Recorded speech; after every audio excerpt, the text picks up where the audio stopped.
திரு பிரியன், சட்டமன்ற நிகழ்வுகளை நேரலையில் பார்க்கும்போது எந்த நொடி எல்லா மரபுகளும் மீறப்பட்டு கைகலப்பாக மாறிவிடுமோ அப்படின்ற ஒரு அச்சத்துடனேயே அணுக வேண்டியதா இருக்கே. ஆமாம், நம்ம ஒத்திவைப்பு தீர்மானம், கவனஈர்ப்பு தீர்மானம் இது மாதிரி நம்ம எதிர்பார்த்து அதை பார்த்துருந்தா பாத்ரூமில் இத்தனை மணி நேரம் இருந்தீங்க, அத்தனை மணி நேரம் இருந்தீங்க அப்படின்னு வேறு பல விஷயங்களை பேசுகிறாங்க. ஆக்சுவலாக அது ஒரு ஸ்டாண்டர்டு இருக்கணும். ஆக்சுவலாக அந்த ஸ்டாண்டர்டு குறையிறதுன்றது நமக்கு தெரியுது. ஒரு லைவாக ரிலே பண்ணுறோன்ற ஒரு பெருமையை ஆளுங்கட்சி எடுத்துக்கிறாங்க. ஓகே, அது நல்ல விஷயந்தான். பட் ஆனால் லைவாக ரிலே பண்ணும்போது பேசப்படுற விஷயங்கள் ரொம்ப கேர்ஃபுல்லாக இருக்கணும். எதை நீங்கள் மக்கள்கிட்ட கொண்டு சேர்க்குறீங்கன்றது ஒரு முக்கியமான விஷயம்.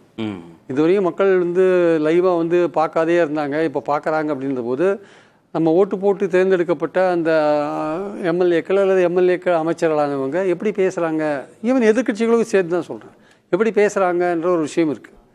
ஒரு எதிர்கட்சி தரப்புலேருந்து ஒரு விஷயத்தை கான்க்ரீட்டாக வைக்கும்பொழுது அதை முடிச்சிட்ட பிறகு ஒரு பதில் சொல்லலாம். இல்லை ஆளுங்கட்சியில் ஒரு அமைச்சர் பேசி முடித்த பிறகு எதிர்கட்சி ரியாக்ட் பண்ணலாம்.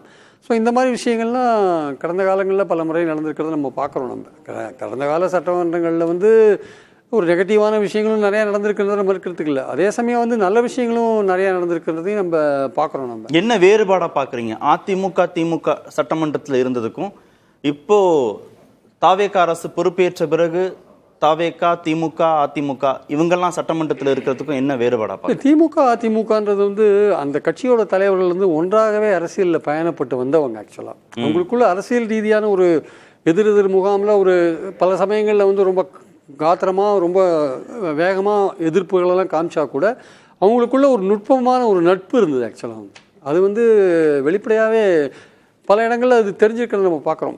ஒரு மதிப்பு கொடுக்கறது, இந்த மாதிரி விஷயங்கள் சில போது சட்டமன்றத்தில் அதுக்கு அசம்பாவிதங்கள்லாம் நடக்கலையானா நிறையா நடந்திருக்கு.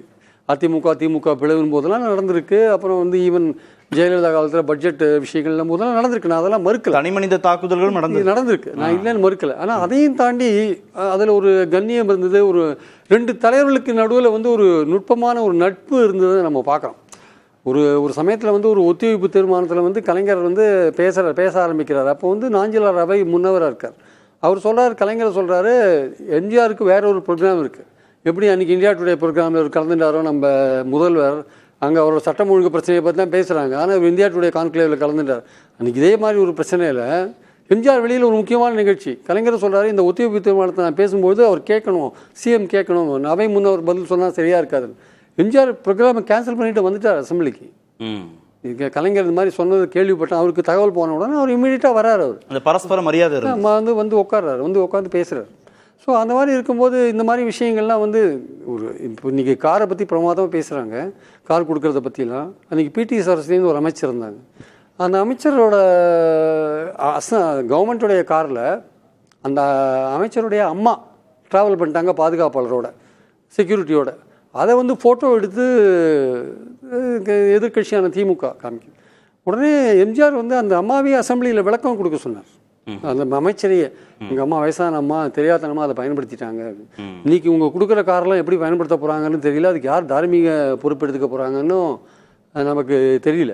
ஸோ அதனால் இந்த மாதிரியான விஷயங்கள் நிறையாவே நடக்கும். இல்லை, பொதுவாக அரசியல் மேடையில் பேசப்படக்கூடிய பேச்சுக்கும் சட்டமன்றத்தின் நடவடிக்கைகளுக்கும் இடைவெளி இருக்கும்ல. ஆமாம், இந்த இடைவெளி இல்லாமல் ஆயிடுச்சா இப்போ? இல்லை, அது என்னென்னா அது இந்த தாவேக்கால அனுபவம் இல்லாதவர்கள் வந்ததோட விளைவு தான் அது. ஆக்சுவலாக அவங்களுக்கு வெளியில் மேடையில் பேசுகிறதும் அசம்பிளியில் பேசுகிறதும் ஒன்று நினச்சிட்டு இருக்காங்க.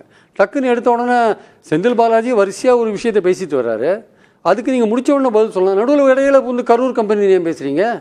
அங்கே கரூர் கம்பெனி எங்கே வந்ததுங்க? எதுக்காக அதை பேசுறீங்க? பொறுப்பும் தாவேக்கா சட்டமன்ற உறுப்பினர்கள் தான் அப்படின்னு வரையறுத்துற முடியும்? இல்லை, நான் அப்படி வரையறுக்கல.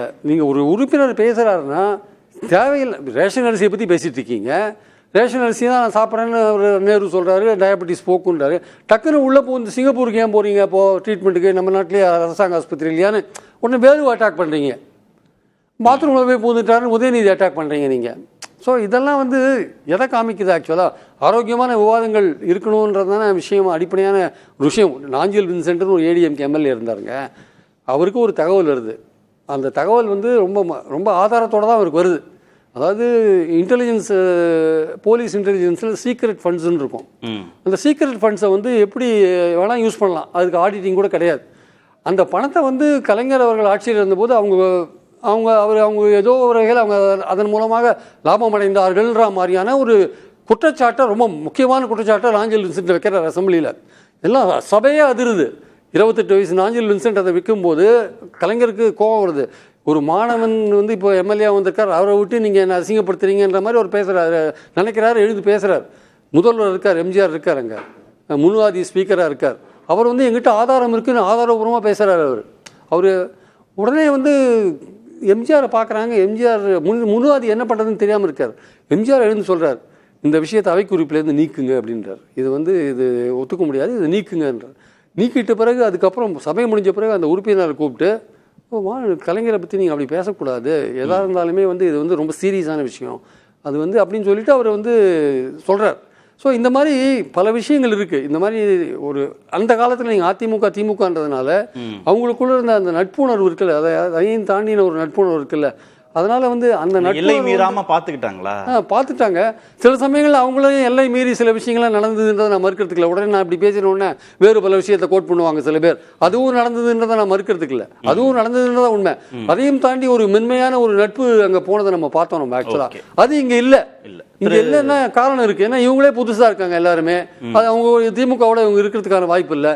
திமுக நேரடியாக ஒரு அரசியல் எதிரின்னு சொல்லும்போது இவங்க எல்லா விதமான ஆயுதத்தையும் கையில் எடுக்கிறாங்க. இவங்க நேரடி ஒளிபரப்புன்னு சொல்லிட்டு ஆட்டத்தை கலைக்கிற ஒரு விஷயத்தை பண்ணுறாங்க.